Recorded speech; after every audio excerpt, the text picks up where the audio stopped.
introduire un petit peu le sujet. C'est la première conférence ici en salle 1. Vous allez voir le digital, on va voir le pire comme le meilleur, mais on va surtout parler du meilleur.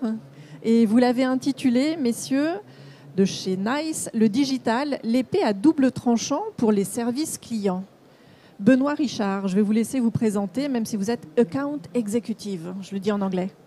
Bonjour à toutes, à tous. Donc oui, je suis Benoît Richard, je travaille chez NICE, je m'occupe de quelques grands clients, notamment dans le secteur bancaire.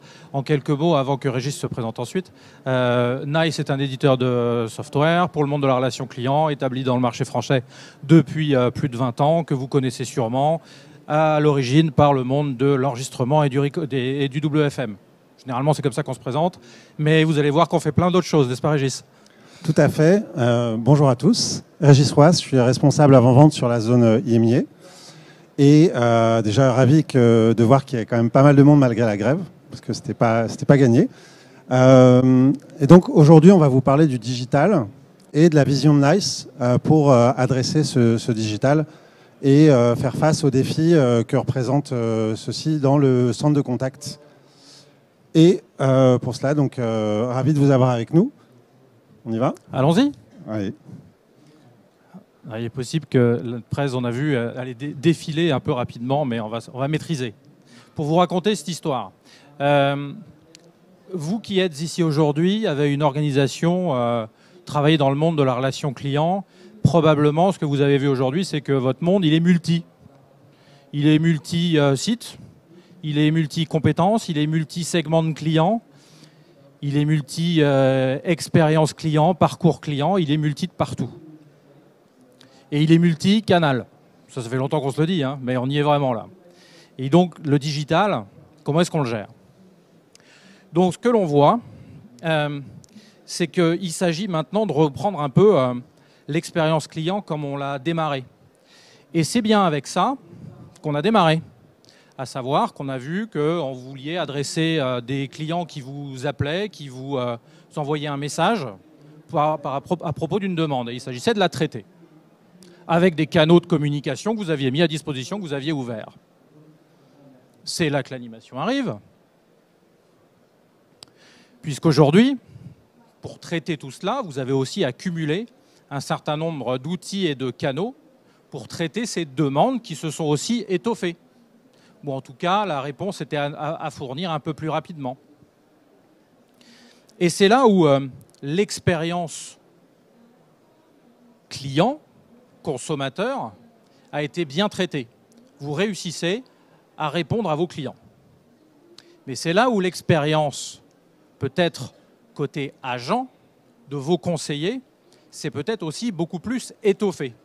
Et il s'agissait cette fois-ci de la prendre en compte. L'avez-vous prise en compte ? À quel moment l'avez-vous prise en compte ? Quand il s'agissait d'orchestrer, cette fois-ci non pas des canaux, mais d'autres choses du monde du digital, à savoir tout un tas d'outils qui leur permettent de gérer toutes ces demandes à la fois beaucoup plus volumineuses en nombre et également plus complexes peut-être. Donc tous ces outils-là que vous avez mis à disposition au fur et à mesure auprès de vos téléconseillers, vos conseillers à distance, se sont accumulés. Vous vous êtes intéressé donc à l'expérience de l'agent. Son expérience digitale aussi, parce que lui, il est sur un poste de travail, essentiellement. Mais semble-t-il qu'à un moment, dans un COMEX, il y a un directeur marketing qui s'est dit « Animation suivante. Ouais, c'est bien tout ce que vous avez fait là, à la direction expérience client, mais nous, à la direction marketing, vous nous avez oubliés. Vous nous avez oubliés parce qu'il y a aussi l'expérience de la marque. Donc vous avez dépensé plein de budget pour la direction relations clients, mais pensez à nous au marketing. Et oui, il y a l'expérience de la marque. Comment est-ce qu'on fait pour mesurer aujourd'hui la customer satisfaction ? Comment est-ce qu'on utilise, quels outils on met en place pour bien comprendre comment est-ce qu'on acquiert un client ? Donc tous les budgets ont été beaucoup dépensés dans le monde de la relation client, mais la relation client, c'est aussi une relation avec la marque. Et tout ça, c'est assez cohérent, c'est ce qu'on vit chaque jour avec nos fournisseurs de notre quotidien. On s'adresse à une marque et on s'adresse à elle parce qu'on a des demandes. Donc ce que l'on voit dans cet ensemble, c'est que c'est une somme d'outils que vous avez accumulés que vos entreprises ont mis en œuvre petit à petit. Et c'est là la suite de l'animation. C'est que vous êtes arrivé avec ça. Vous avez ça chez vous, dans vos entreprises. Et là, on a à peu près, je pense, le plan de stratégie client, hein, le plan du salon. Vous avez là à peu près toutes vos solutions qui sont à disposition ou de vos conseillers, ou de vos clients, ou de vous-même au pilotage, ou de l'IT derrière. Nous, on lui a trouvé un petit nom. On a appelé ça l'empilement démoniaque Frankenstack. Pas mal. Et donc, aujourd'hui, les entreprises sont toutes contraintes à des facteurs externes. Et elles vont avoir des demandes du marché, des demandes à faire face à la compétition, à faire face à des investisseurs. Et au final, elles ne peuvent pas rester dans ce statu quo. Il faut qu'elles cherchent des gains opérationnels. Pour ça, les entreprises vont adapter plusieurs stratégies possibles. Certaines vont se dire, finalement, pourquoi faire un Big Bang ? On va essayer de gérer cette situation avec ce qu'on a. Alors, ça peut être motivé par plusieurs facteurs. Ça peut être pour éviter de faire de la restructuration interne, voire éviter des conflits sociaux. Ça peut être en se disant de façon très pragmatique, finalement, on peut essayer de trouver des aspects où on va pouvoir optimiser les coûts en coupant ceci, cela. Et donc, classiquement, ce qui va se passer dans ces cas-là, c'est que les canaux digitaux comme le mail ou le chat, par exemple, vont être supprimés. Ce qui, effectivement, va simplifier l'expérience de l'agent, puisqu'ils n'auront plus à gérer ces canaux-là. Ça va simplifier leur planification également. Donc oui, il va y avoir des gains, opérationnels liés à cette suppression de canaux digitaux. Sauf que pour le consommateur, qu'est-ce que ça veut dire ? Ça veut dire qu'il va être confronté à un choix imposé par la marque, à savoir que le mail ou le chat, par exemple, ne seront plus disponibles. Et c'est là où la stratégie devient risquée. C'est qu'en voulant optimiser ses coûts, en voulant faire quelque chose qui n'est pas effectivement un Big Bang, mais assez ciblé, on vient potentiellement endommager l'expérience des consommateurs, ce qui, à terme également, peut avoir des impacts sur l'expérience de la marque en termes de CSAT et de perte de clients. Par ailleurs, au bout d'un certain temps, les briques qui restent présentes dans ce Frankenstack, elles sont de toute façon amenées à évoluer. Donc, il va y avoir de l'obsolescence sur les systèmes d'exploitation, il va y avoir de l'obsolescence sur certaines des intégrations qui constituent ces briques. Et donc, comment faire pour anticiper les coûts d'upgrade ? Comment faire pour anticiper ces différentes évolutions ? On va finalement revenir à cet état de fait au bout d'un moment, tout en ayant dégradé au passage l'expérience des consommateurs et l'expérience de la marque. Donc, pas forcément une bonne approche. Voilà, est-ce que vos entreprises, qui aussi peuvent être des grands groupes, ont choisi parfois d'aller, ce qu'on appelle vers le build or buy, quoi, globalement, de savoir acheter des briques sur le marché qui permettent de construire son propre dispositif de gestion de la relation client, que ce soit sur la partie CRM, que ce soit sur la partie gestion d'interaction, et petit à petit de construire cet environnement personnalisé à vos organisations.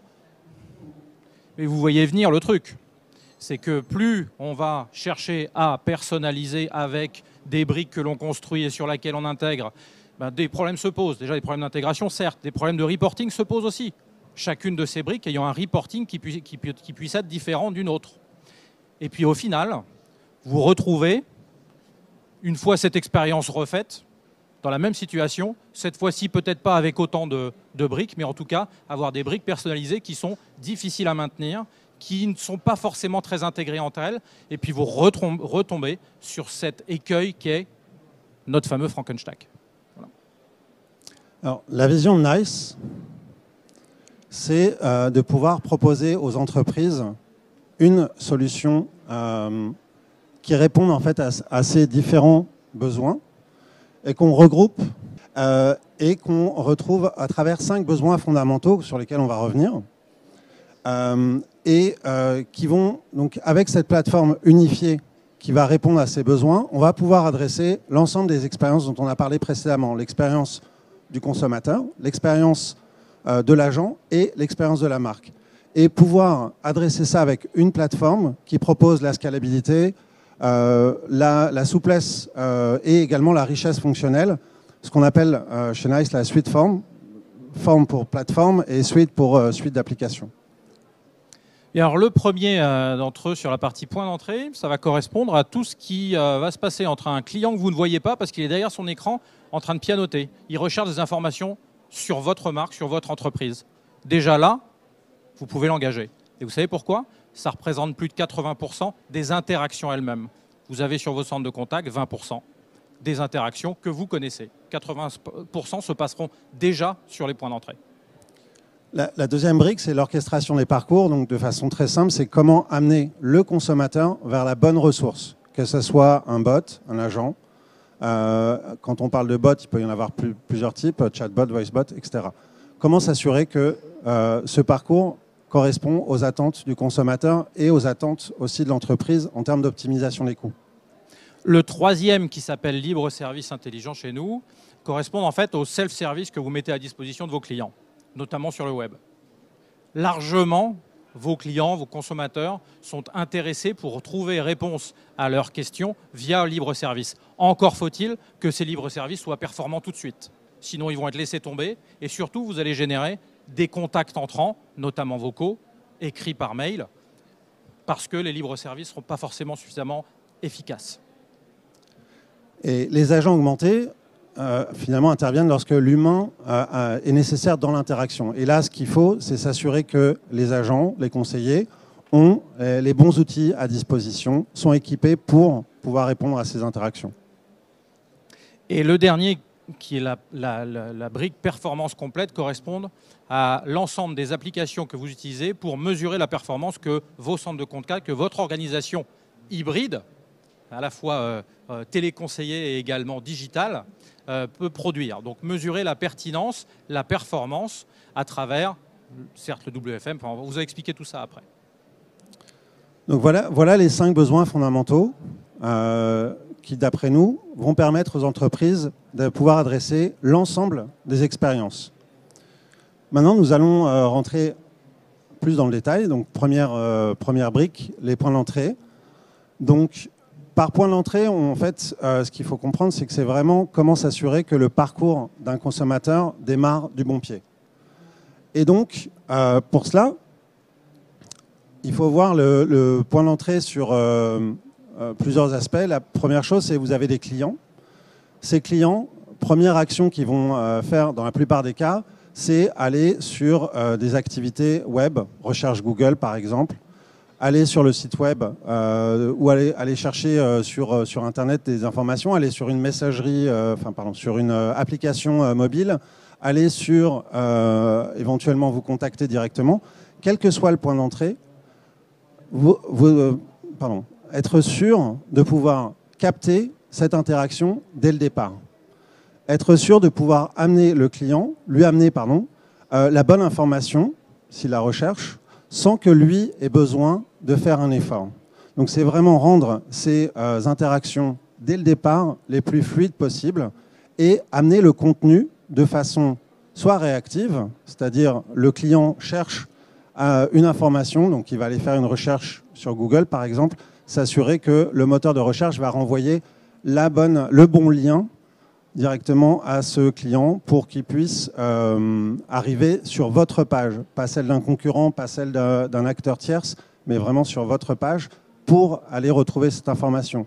Que quand il est sur une application mobile, que vous voyez qu'il est en train de rechercher quelque chose et qu'il n'arrive pas à le retrouver, de façon proactive, lui proposer l'interaction chat qui va permettre de simplifier cette interaction. Après, vous avez également tous ceux qui ne sont pas aujourd'hui vos clients et qui sont donc des prospects potentiels.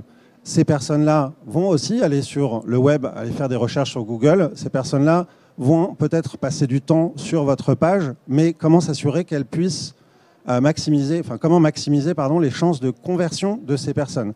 De la même façon, il est possible de détecter les intentions de ces personnes, de pouvoir leur proposer d'optimiser les recherches Google pour leur proposer le bon contenu en fonction du pourquoi ils sont là, de façon à maximiser les conversions et également pour ces clients potentiels de s'assurer qu'au bout d'un moment, par exemple sur la page web, on vient de leur proposer une interaction chat, une interaction avec un bot, sans attendre que la personne ait besoin de faire l'effort de vous contacter pour avoir plus d'informations, parce que généralement, ce n'est pas ce qui va se passer.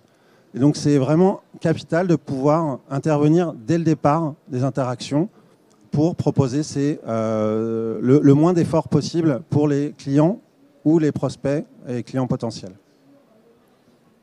Alors le deuxième pilier qu'on vous a présenté rapidement tout à l'heure sur la partie orchestration des parcours, donc notre plateforme CX1, tout là-haut, intègre, comme vous l'avez expliqué au départ, ces 5 piliers dans une seule et même plateforme, dans un seul environnement de travail. Dans la partie orchestration des parcours, notre solution va vous permettre cette fois-ci de travailler sur vos parcours clients multicanaux. C'est-à-dire qu'on va essayer avec vous de construire ces parcours clients très simplement pour se dire que quel que soit le canal d'entrée, on aura tous les parcours qui seront aussi efficaces les uns que les autres pour l'ensemble des motifs de contact. Et vos motifs de contact vous appartiennent. Vous êtes aussi nombreux qu'il y a de motifs de contact et de parcours clients, puisque vous représentez des entreprises différentes. Cette partie-là permet, quels que soient les canaux, de piloter, de construire, de piloter, de mesurer, de modifier les parcours clients et de les visualiser. De visualiser quels sont les parcours empruntés par tous vos clients depuis ces points d'entrée digitaux dont Régis vous parlait à l'instant. Donc de savoir à quel moment et pour quelles raisons on vient vous contacter ou s'intéresser à votre marque et quel est le parcours que telle personne ou tel groupe de personnes, tel segment de clients va suivre, quel que soit le canal qu'il aura choisi. C'est bien là la grande difficulté, c'est pour vous, c'est d'orchestrer les canaux qui sont utilisés sur tous ces parcours clients. Certes, de piloter ces parcours clients, mais d'adresser aussi quel contenu, quelles ressources. Est-ce que c'est un téléconseiller? Est-ce que c'est un groupe de compétences de centre de contact? C'est que ce sont des ressources digitales qui vont être utilisées à ce moment-là de façon pertinente dans tel parcours. Tout ça, vous le visualisez à travers notre outil de Customer Journey Orchestration qui permet aussi d'amener de la connaissance contextuelle. C'est-à-dire qu'à tel moment, on va engager, à tel moment, on va fournir tel contenu. À tel autre moment, en fin de parcours, on sera en conversation vocale avec un spécialiste. Voilà le parcours de, par exemple, la constitution, la souscription d'un contrat d'assurance. Généralement, ce qu'on fait, c'est qu'on va chez un comparateur d'assurance. Là, vous avez déjà du contenu à faire valoir, déjà dans l'engagement. Et puis, ce parcours client va cheminer. Enfin, ce client va cheminer dans son parcours et donc, il s'agira d'apporter de votre côté tous les contenus, toute l'aide et donc toute l'efficacité dans le parcours.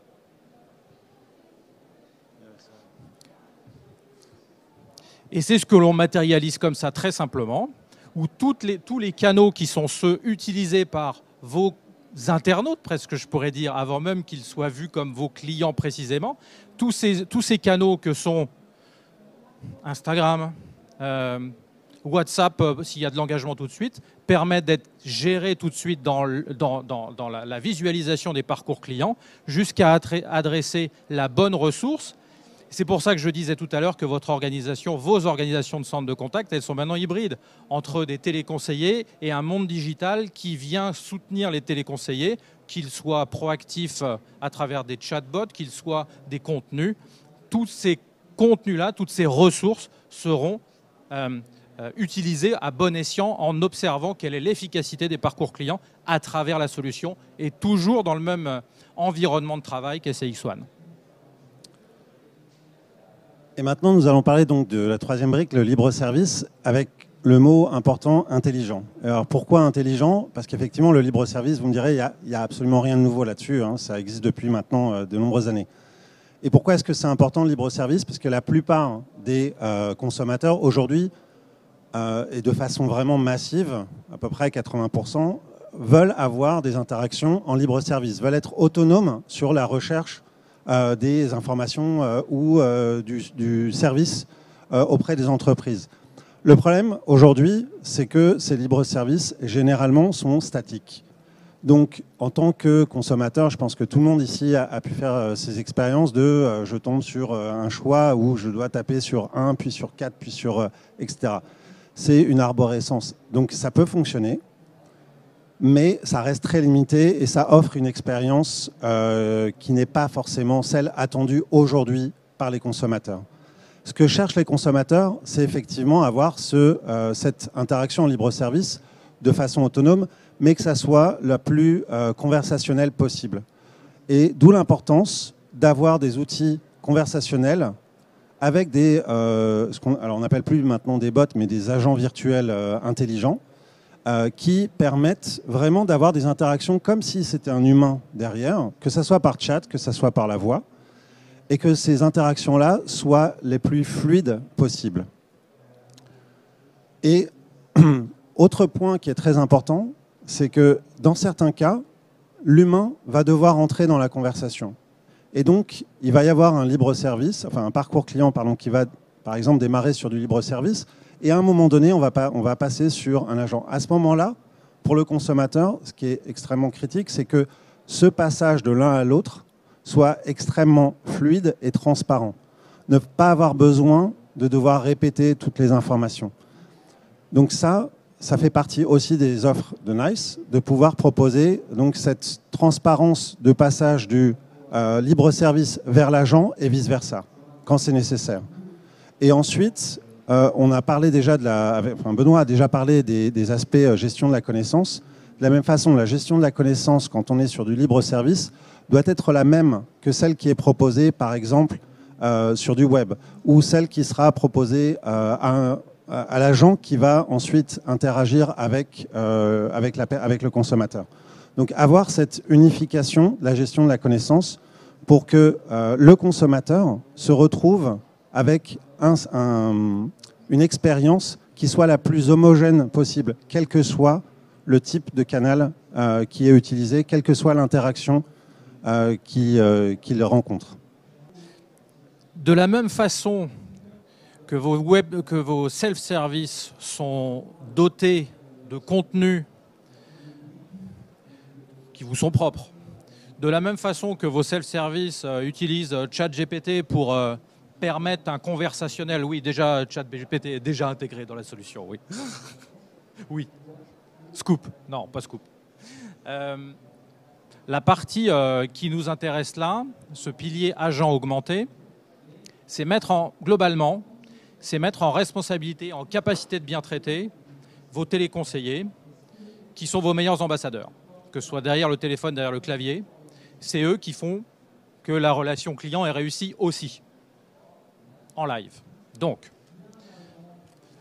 on leur fournit un environnement de travail unifié, c'est-à-dire que sur un même écran, ils retrouvent à la fois les contenus de leur conversation, les contenus qu'ils peuvent utiliser pour expliquer quelque chose au téléphone, et également tous les indicateurs de pilotage, qu'ils soient en temps réel, comment se pose ma voix, est-ce que la solution observe que je devrais peut-être être plus incisif sur tel sujet, est-ce que je devrais apporter plus d'informations sur tel autre. Oui, il y a de l'automatisation qui peut se passer sur son écran à travers la solution qui vient lui présenter des informations. Et également, joli, la partie agent augmenté permet en fait d'intégrer dans un environnement de travail qui peut être Salesforce, hein, si vous avez, ou Microsoft Dynamics, ou votre environnement CRM, ou le poste de travail tel qu'il est, on peut tout à fait intégrer. Hein, CXone est la première application qui est déployée dans Salesforce au monde. Donc ça, c'est dispo, pas de problème. Eh bien, à travers tout cela, vous avez à la fois, bien sûr, le traitement unifié des interactions, puisque bien évidemment, dans son environnement de travail, il voit tout ce qui s'est passé avec ce client-là, un basique, l'historique de parcours et également la partie gestion des connaissances. Bref, on met dans un seul environnement de travail tout ce qu'il lui faut pour être en pleine responsabilité pour parfaitement traiter la demande qui lui vient, qu'elle soit vocale ou sur un autre média. Je pourrais parler d'Enlighten AI, mais on rentrerait dans le détail. Et dernière brique, donc la performance. Donc, on a vu que la plateforme CCaaS de NICE permet de traiter donc, les points d'entrée, permet d'avoir des libres services intelligents, combinés à toute la partie, ce qu'on appelle WIM, c'est-à-dire toutes les suites d'applications qui étaient historiquement faites par NICE, donc la gestion qualité, la planification des ressources. Tout ça fait qu'on arrive à avoir vraiment le meilleur des deux mondes avec cette combinaison.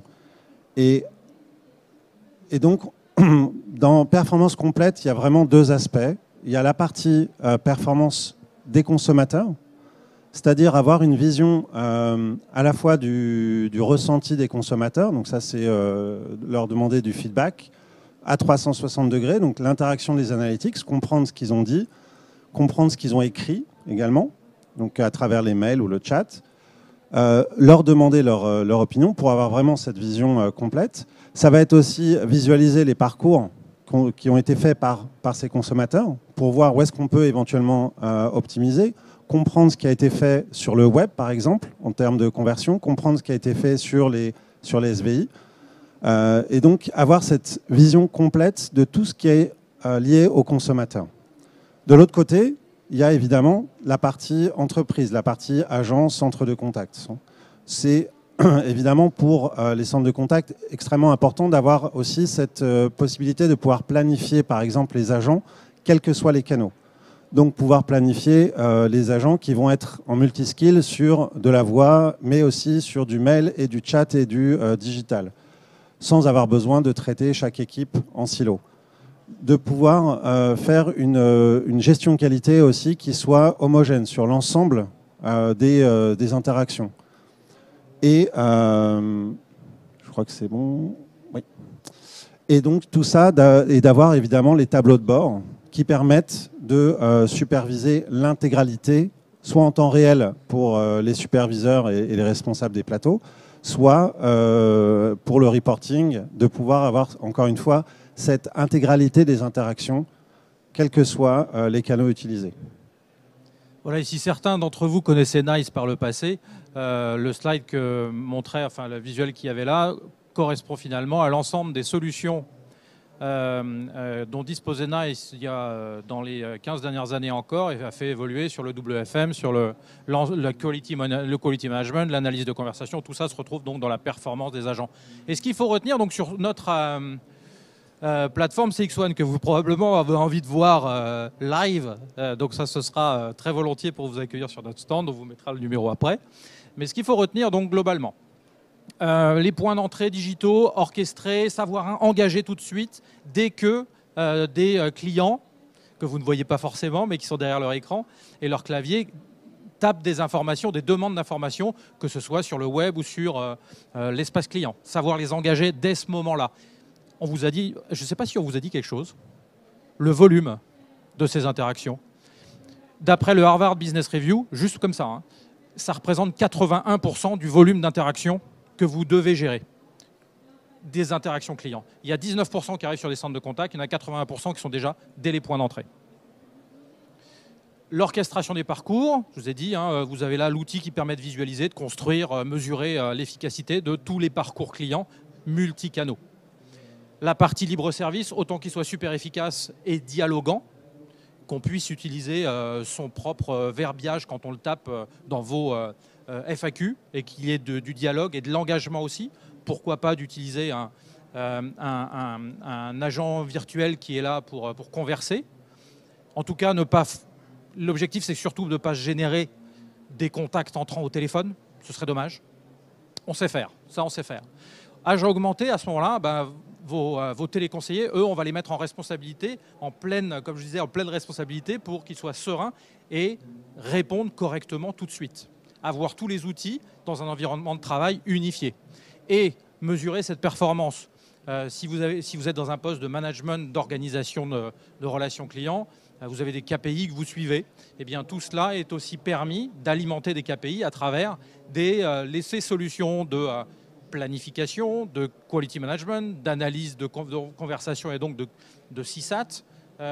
Donc toute cette performance est vue comme complète parce que tous ces outils sont disponibles tout tout de suite sur la même plateforme qu'SCX1.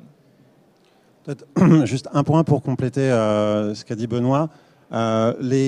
Évidemment, il y a très peu de clients aujourd'hui qui prennent l'intégralité des solutions NICE et ce qu'on propose aujourd'hui peut se découper, on va dire, et donc se déployer de façon autonome. C'est-à-dire qu'on peut très bien avoir un client qui recherche quelque chose sur la partie libre-service intelligent sans nécessairement prendre l'intégralité de la partie orchestration des parcours, etc. Donc tout ça peut se découper. Il n'est pas obligatoire de prendre l'ensemble d'un seul bloc. Ce qui d'ailleurs est assez rare parce que ça représente effectivement des programmes de transformation quand même assez compliqués ensuite à mener si on est sur cette taille de mise en place.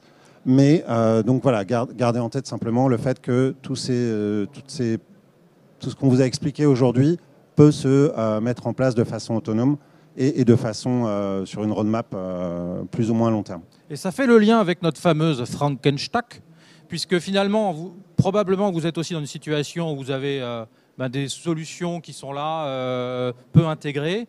Faites-les migrer aussi petit à petit sur CX1. Dans l'un de ces éléments, forcément ça correspondra à l'un de ces éléments, ça vous permettra progressivement de travailler sur cet environnement totalement unifié avec CX1. Et maintenant, si vous avez des questions, donc soit sur les éléments qu'on vous a présentés, on a identifié quelques questions possibles, si certains sont en recherche d'inspiration, mais n'hésitez surtout pas. Juste sur la partie performance, je me demandais en fait si sur cette partie-là, c'est uniquement sur les briques NICE finalement que c'est fait. Alors donc la question est, est-ce que la partie performance porte uniquement sur les briques NICE ou est-ce qu'elle pourrait être, on pourrait apporter cette vision de la performance sur des solutions tierces? Alors généralement, la réponse, ça va être que c'est principalement sur les solutions NICE. Après, dans le cas où il y a une intégration, c'est-à-dire s'il y a du NICE, par exemple CCaaS, qui est intégré avec un CRM, on va pouvoir utiliser certaines des informations du CRM, par exemple, pour compléter la partie supervision. Mais globalement, ça va porter sur les briques NICE qui sont déployées. Et ça, vous pourrez le voir sur le stand aussi en démo, puisque vous verrez cet environnement de travail unifié, et notamment les solutions, je ne sais pas précisément laquelle vous aviez pensé dans votre environnement, et vous verrez aussi toute cette partie de planif, de management de la qualité, etc. Toutes ces solutions qui sont liées à la performance, eh bien, vous les verrez intégrées dans le même environnement. Bon, il se trouve aussi qu'en plus, par le Gartner ou Forrester, ils sont toutes évaluées depuis fort longtemps parmi les toutes meilleures au monde. Merci pour la question. Benoît, j'ai noté tout à l'heure empilement diabolique. Bonjour Benoît et Régis. Ah, cool. Merci. Je suis un peu étonnée par les chiffres de la slide précédente. Enfin, ouais, c'est des gros chiffres. Donc, je voudrais savoir un peu la précision pour ces chiffres. C'est vraiment sur la plateforme NICE et c'est sur l'année passée ou comment ça se passe? Alors, ces grands chiffres sont déjà vus au niveau mondial, puisque c'est vrai que l'ampleur de NICE est la couverture mondiale, notre marché. Oui, la réponse. Alors, sur la première question, la réponse est oui. Maintenant, c'est au niveau mondial, mais c'est ce que NICE traite aujourd'hui. Alors, pas toujours. Oui, effectivement. Ok. Non, c'est pas sur une année. C'est pas sur une année. Non, on n'a pas fait 145 millions de recherches sur Google en une année. Non, ouais. Est-ce que, par exemple, je regardais la partie interaction analysée, oui, on n'a pas... si on prend le volume de très gros clients qui nous confient ou qui veulent analyser l'ensemble de leurs conversations vocales et écrites, c'est à chaque fois plusieurs dizaines de millions d'interactions pour un seul client. Ça va très vite. Mais oui, non, pas par année. Là, c'est pas par année. Pas encore. Alors, juste... ouais. Si jamais vous êtes intéressé, il y a d'autres conférences qui vont avoir lieu. Alors on ne répète pas ça précisément non plus. C'est d'autres thèmes. voilà, sur d'autres thèmes, même connexes, que vous voyez ici. Et évidemment, vous pouvez aller nous voir sur le stand F20G23, qui est là-bas.